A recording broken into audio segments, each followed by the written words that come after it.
For the latest in strategic affairs, subscribe to our YouTube channel. Click the bell icon for updates.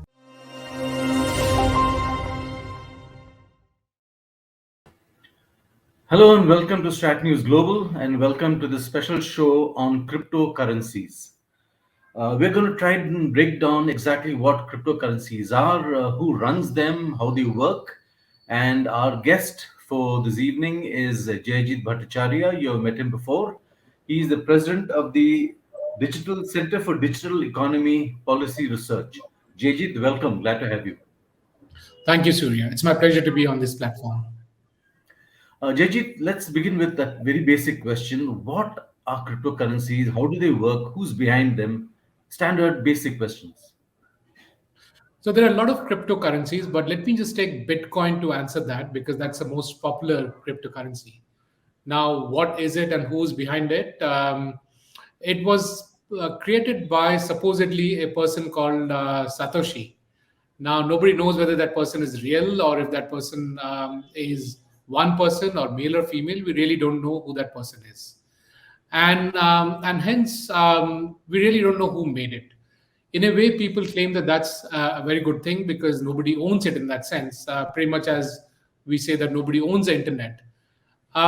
But then the point is, what is it being used for, and what exactly is a cryptocurrency in that sense? What is it that was created? What is a Bitcoin?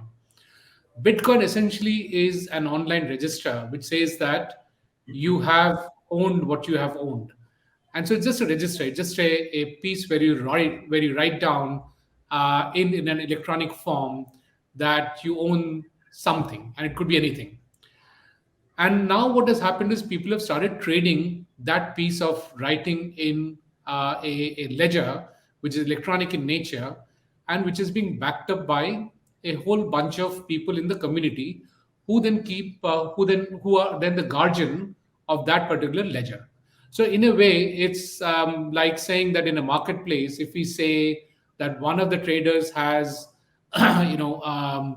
10 bags of rice, and everybody else also says, yes, he has 10 bags of rice, then we're all confirmed that he's got 10 bags of rice. And that is how cryptocurrency works. Everybody else says that, yes, you have 10 of those coins, and those coins are nothing but an electronic register which jots down that, Surya has these many coins, and that's about it. So intrinsically, there is as much value to a cryptocurrency as there is to a register where you write down that somebody has something. That's essentially what it is, Surya. And since this it is not transparent, does that mean it can be used for a variety of purposes, often illegal? Is that why it So was let me created in the first place? let me just delve into that word transparent because for those who are the cheerleaders of cryptos, they will claim that it's extremely transparent. And the reason why they'll claim it's transparent is because there is a visibility in terms of really who owns what to that extent. But it only tells you which email ID owns what, right? It will not tell you that Surya owns this much. It'll tell you that Surya at the rate 563 gmail.com owns something. But to the point where you were saying that from an operational perspective, it's not transparent. And it's because I really don't know whether your email is Surya or your email is, Dodge at rate whatever. And therefore, I really don't know who you are, which means that you're actually getting anonymity. And therefore, if you need to do a transaction which you don't want the authorities to see or for the authorities to interfere, this is the best possible way of doing the transaction because you can use crypto to make a payment which cannot be tracked by most of the authorities in this world. Having said that, in a recent case in May, when there was a ransomware attack in US and a significant amount of money was taken as ransom, for the first time, a government authority was able to crack down and retrieve the money that was accepted through Bitcoin. And that was done by the U.S. government, and it's I think only the U.S. government which really has the capability to be able to track down and trace and find out what has been the trace of these the money flow, because one can actually lean on somebody like a Google and say, please let me know who Yeah. owned this email address, what was the IP source from which this email address was accessed, and therefore you get your authorities to step in and do the investigation. But that is not something that a country like India has. We will not be able to crack and find out as to how a transaction happened, who did that transaction, and therefore the anonymity and the non-transparency is actually the key reason why crypto took off. For example, if I need to buy drugs on the dark net, what is a better way of doing that transaction? You don't expect me to use my bank account to pay for drugs. It has to be Yeah. something which cannot be traced. And that is where crypto fitted in. So it catered to a very, very large economy, but a dark economy. So it has no physical form, isn't it? It's like it's in the air. Yeah, I mean there is a physical economy linked to the Bitcoin in that sense, or to the crypto in that sense, because the physical economy is the dark economy. If you need to buy guns, you need to buy bombs, you need to buy drugs. This is the best way of doing the transaction. So there is a physical economy, and which is why you see Bitcoin, which is the first one to be adopted, has its value really soaring through. And yes, there is a physical economy to it, but the value of the entity itself, it does not have an underlying basis. So for example, if you buy shares, that share certificate which is dematerialized, which is also electronic in nature, has an underlying value which is a part ownership of a company, and therefore the profits of that company can accrue to you. So most assets actually have an underlying value, be it a house, be it a land, and everything actually at the end of the day also depends on what people perceive its value is. So if you want to buy a house, it can list for, let's say, $10 million, and the next day it can list for $11 million and $9 million based on the demand and supply. But there is an underlying asset. Now, the argument is that a digital asset is also an asset. So, a cryptocurrency or a Bitcoin is also an asset, and it is driven by what people believe its value is. It could be anything. The point really is that fundamentally it's only bits and bytes. It's only a register. It's a Yeah. register which is now maintained electronically. So, do people really understand what is the value underneath it? Are all Yeah. these millions of people who are buying, do they really understand what really is the value? Or is there a large Ponzi scheme kind of a system being built up? It's not a Ponzi scheme, but it's a similar thing being built up where people are going in because there seems to be the next big thing happening. There's a lot of um, uh, uh, hue and cry being made around cryptocurrency being the next big asset class. To draw some parallel, if you recollect, in before 2008, there was a lot of a push for subprime derivatives, right? And they said, let's club them together, make exotic derivatives out of it. And if you don't understand it, you must be really stupid that you don't understand it. Yeah. There's a Yeah. next Yeah. asset class to invest in. Are we moving towards another 2008 kind of a global meltdown? Hmm. Are we having a global slowdown again, or will there be a global impact because, or even a minor impact, even a national impact, because of a large scale adoption of something that people really don't understand, and they're investing in it because everybody else is investing in it? Yeah. And that's Yeah. not an excuse that everybody else is investing, so I should invest, is not a good reason to invest. Jaijit, we have the president of El Salvador who is going to open a Bitcoin city somewhere in the base of some volcano in his country. I mean, Right. you couldn't get more legitimate than that, can you? No, in fact, he was the first country to actually go ahead and adopt Bitcoin as a currency which can be used. In fact, there aren't any precedents of Bitcoin being used as a currency, Yeah. as a legal tender. So El Salvador has been the first country to go ahead and accept Bitcoin as a legal tender. There is a bit of a background to it, and there's a bit of a showmanship to it, and one must understand what the background is and showmanship is. A lot of the money that El Salvador gets is through remittances, through overseas Mhm. remittances. And currencies like Bitcoin clearly cost less in terms of remittances because there is no KYC to it. The first question that you're asking, there's anonymity to it. I don't Yeah. need to provide a know your customer. I don't need to provide the 6 point KYC that a regular bank will ask for. There is no anti money laundering check onto it. And therefore, the overhead costs of doing a Bitcoin transaction is significantly lower. So net what El Salvador gets is apparently higher. Having said that, there isn't much of a traction domestically speaking. It's only for remittances that Bitcoin has got some traction in El Salvador, being a smaller nation. Now, keep in mind that you're also surrendering your monetary policy to a instrument that you're not Yeah, aware of. You don't know yeah, how it works. It's pretty much what happened in Latin America at some point in time, where people started using dollar. They stopped using the local currency and they started using yeah. dollar, and that's a dollarization of the economy. Now, what is wrong with dollarization of the economy? What's wrong with using some other currency? The point is that you will not have the monetary tools to really shepherd the economy in a direction that you need to, depending on the local conditions. For Mm-hmm. example, India and the rest of the world went through a COVID situation the last 1.5 years, and we had quote unquote a loose monetary policy. What does a loose monetary policy mean? Is that we will, in a way, print money, because by printing money you're able to give money in people's hands and they can work and get a job. And yes, there will be some inflation coming in, so collectively we will lose some money, but as an economy, we survive the economy because everybody has a job, everybody survives, and therefore we also survives at a certain cost, compared to a free fall happening. Now, if the RBI and the central bank does not have control over the currency, then they will never be able to intervene, provide these monetary support using the monetary tool of currency control, which they have been doing.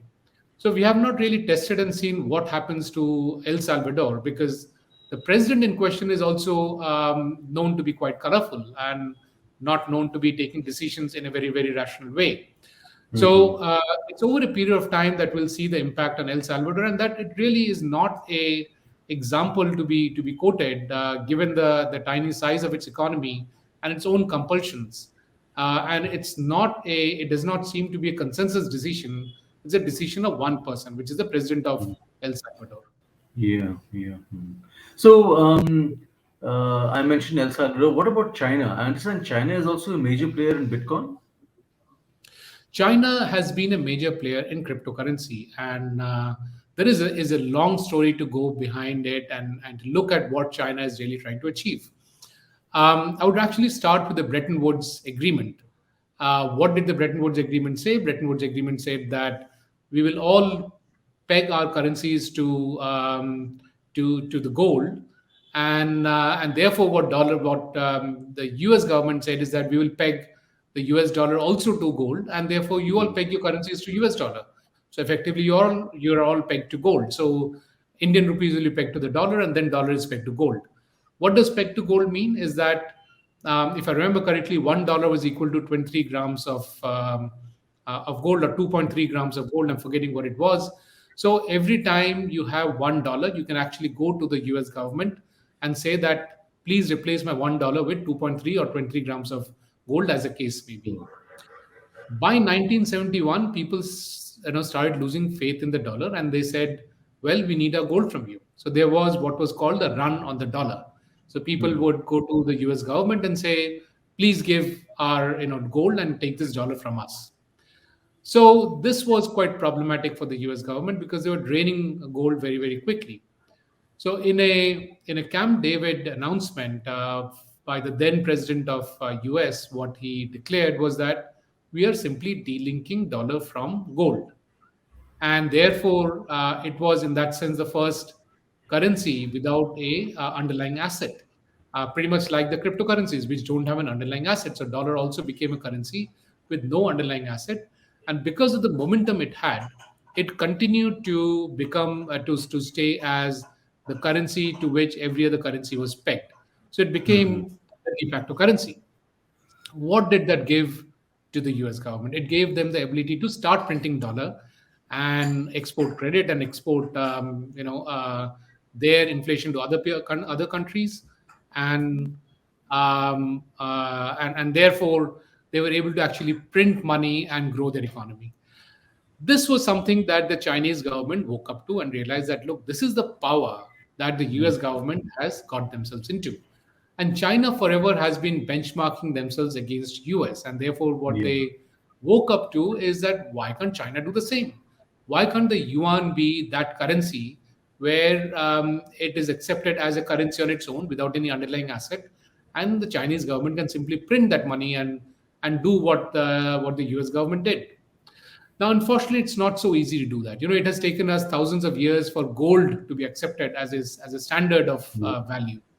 It is not that in 10 and 20 decades, no, 10 and 20 years, you can actually convert a currency into an acceptable global currency for trade. So they have done, many steps they have taken in the last 1.5 decades since 2005 onwards to make sure that yuan becomes a convertible currency and a currency which is used as a benchmark for doing trade and conversions and so on and so forth. Unfortunately, that hasn't happened. So when crypto came along, the Chinese government woke up and said, "Hey, now there is a big jump or a disconnect that's happening or a disruption that's happening. This is the time to actually step in and have Chinese control over such a currency." And therefore, they started looking at first the cryptocurrency as it is. So there was a significant investment into cryptos by the Chinese government, including a huge amount of crypto mining equipment. And China is in fact the capital of crypto mining right now, because a lot of the cryptos and bitcoins that were mined out came from China. But that does not really lead to China controlling the currency. They can't really print any more Bitcoin because that's a very complex process, which is also what is touted by the champions of cryptocurrency as a good thing, because you can't simply go ahead and print Bitcoin at the As will much and as you factory. want. Yeah.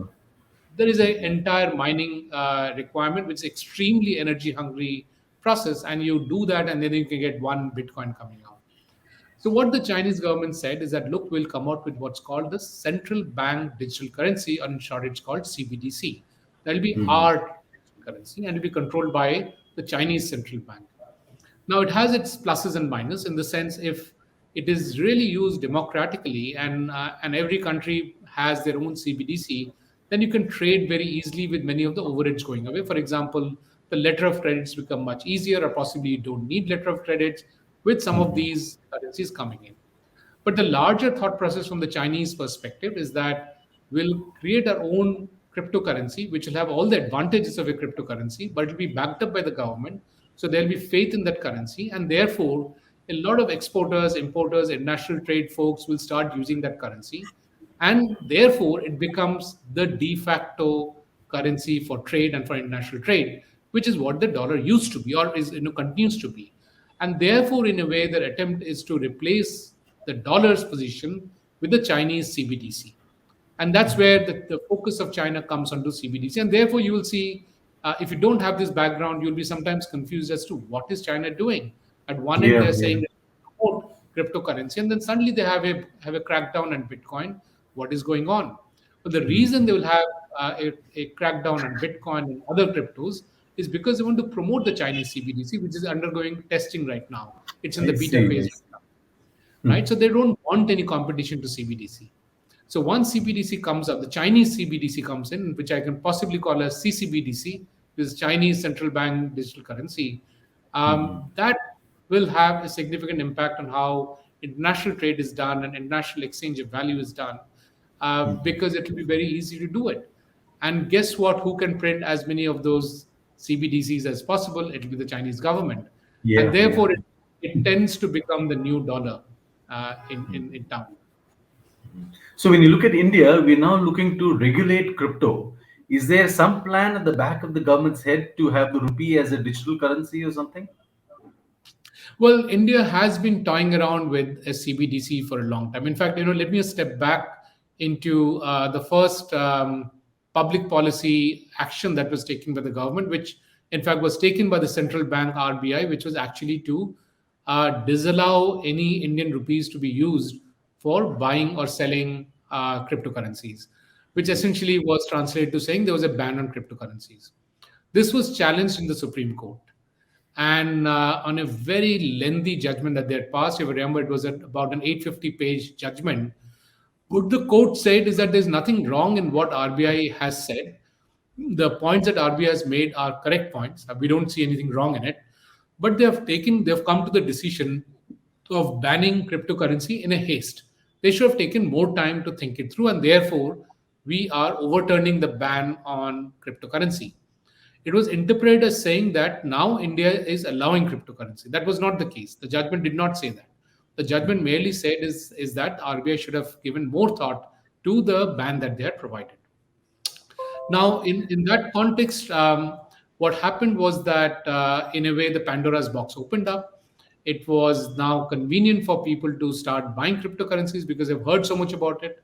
And the theme in the country was that if you're not buying crypto, you are probably outdated. You're a dinosaur. It was pretty much like the emperor is wearing new clothes. Everybody has to say the emperor is wearing new clothes. Otherwise, you are not wise, you're stupid. And so a lot of people did start buying cryptocurrency between then and the recent decision that came in, which was that the government will actually pass a regulation to regulate the crypto market.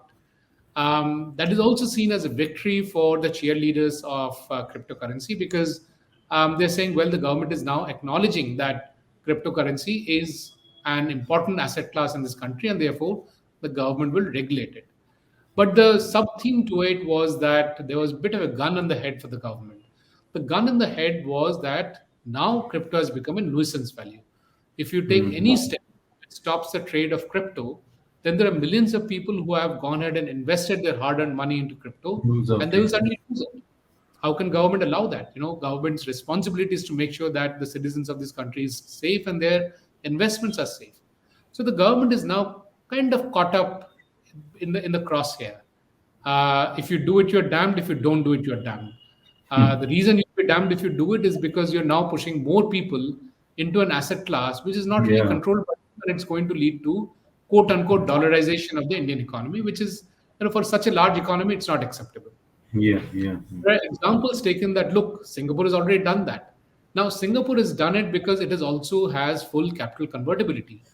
We don't have a clean float. We have a dirty float of our currency, which means, if I translate that, you can take a Singapore dollar and convert into US dollar, and you can do it very easily, and you don't need to go through any loopholes or any loops and hoops. In India, you can't really do that. It takes you can't infinitely convert rupees. Every person has certain limits. You have to take RBI permission. RBI itself intervenes in the market to make sure that the rupee dollar rate is maintained. In Singapore, there is no such thing. The reason why I'm saying that is that, therefore, if crypto comes in Singapore and you convert crypto into Singapore dollars or Singapore dollars into crypto and then crypto into US dollars, it has got no impact because its institutional structures are already very mature. In India, if you bring in crypto, I can then convert the rupees into crypto, take it outside, and then convert those cryptos into dollar. So therefore, I can take $10 billion out of India, and you can't do anything about it, Mr. Government. And that's the problem the government is seeing. And that's that problem that the Prime Minister himself articulated in terms of the impact it will have on terrorism, for that matter. If a large amount of fund is coming in through regular banking channels, there will be eyebrows raised and there will be some checks that will happen. In crypto, you can do the check subsequently, but it will be a post-mortem. A lot of money will come in, you will not know because it is not visible to you. And then that will get used for some terrorist activities or some money laundering activity. And therefore, you can only trace it after that action has happened, which is dangerous from the law and order situation and from a security situation. If you also look at situations like the Nirav Modi case, if he had converted all his money, that 16,000 crore or whatever the amount was, into cryptos, put it into a pen drive, put it into his pocket, and would have disappeared into the blue of the world, and nobody would have caught him. And that crypto could have been then converted into any currency, and he could have merrily lived happily ever after. These are the issues that crop up with crypto. Now, if we want to remove those issues in crypto, right? Because if these are challenges and crypto seems to have many, many positives, how do we start using it? How do we address these challenges? So one of the things that can be done is that we can put a KYC, right? We can say that a cryptocurrency will happen only when we know really who the person is who's doing the transaction. So Surya needs to put in his or her, whatever the case may be, Aadhaar number, Aadhaar card, or PAN card, and whatever is regularly normally used for banking transactions. Now, to an extent, that's possible and should be done, but keep in mind that crypto is a global. I don't want to use the word currency, but a global phenomena, which means that there are exchanges outside of India. And therefore, how would you know that somebody is not using an exchange which is outside of India? Yeah. How will you look up a money which is being transferred from one exchange in US or wherever else, and that Bitcoin, the login and password is then transferred here, and you start taking money out against that. So there are many things that needs to be resolved. It's not a sub-national issue; it's a transnational issue. So unless all the crypto exchanges in the world and all the countries in the world start cooperating, the KYC and issues related to that is hard to implement. But that really is a way to solve the problem, and possibly we should look into it. However, as we move forward and we start putting one by one each of these overheads and constraints on crypto, the question comes up that why not use a fiat currency? They have the same Yeah. overhead, same Yeah. checks and balances. So why are you going for a crypto? And the answer really is, I mean, you'll really use a crypto because you want to do something which you don't want others to look at. You don't want Mm. the government and the regulatory structures to look at, which in most cases will be an illegal transaction that you're doing. And therefore, it comes back to this issue of why do we really need crypto if we want to put all the checks and balances? Are the positives outweigh the negatives, or do the negatives significantly outweigh the positives? And those are policy decisions that one needs to really look at this stage. So internationally, is there any discussion at maybe multilateral level, maybe the UN or somewhere, about regulating crypto? No, it's too premature. The government of US is really the government to look at, because they are the dominant economic player and they will drive how things move globally. The Yeah. US government has very clearly said that they do not recognize crypto as a currency. They recognize crypto as a commodity. And we're all free citizens of a free country, same as in US. And therefore, the government cannot stop people from buying whatever they please to. You can buy a shoe for $10 million. It's up to you. It'll have some jewels in it, and you'll go ahead and buy it. You may buy some bits and bytes for $1,000. That's up to you. You can buy anything. The government can't stop it and should not stop it, because we are free citizens. But we Yeah. need to make sure, or the government needs to make sure, that people are buying it with eyes wide open. They should know what they are buying. And there is obviously a big question mark that what they are buying does not seem to have an underlying value. But surely you cannot use it as a store of value for trading, for paying as a legal tender, and therefore you cannot replace the US dollar with crypto. That is extremely clear from the Yeah. US government perspective. I mean, why would they like to lose dollar? uh, which every other currency in the world is aspiring to become, and which is what China is aspiring to do. Why would US government like to lose the status of dollar? Now, is the US government coming out with CBDC? They have been talking about it. There have been some conversations. We really don't see, we haven't seen a roadmap, published on what the US CBDC will be, which is the central bank digital currency. So we haven't seen any push or any leadership being taken by the US government in this respect. However, the Chinese government has taken some steps and is trying to build consensus on the interoperability of CBDCs. Again, given the background of China and the recent steps in geopolitics, people are wary of what China wants to do, and they're wary of what their real intention is. And the real intention clearly is to have the digital equivalent of the US dollar, which is under the control of China. And that's what they are really trying to do. So the only real initiatives in terms of an international cooperation is coming from China and not really from any other country that we see.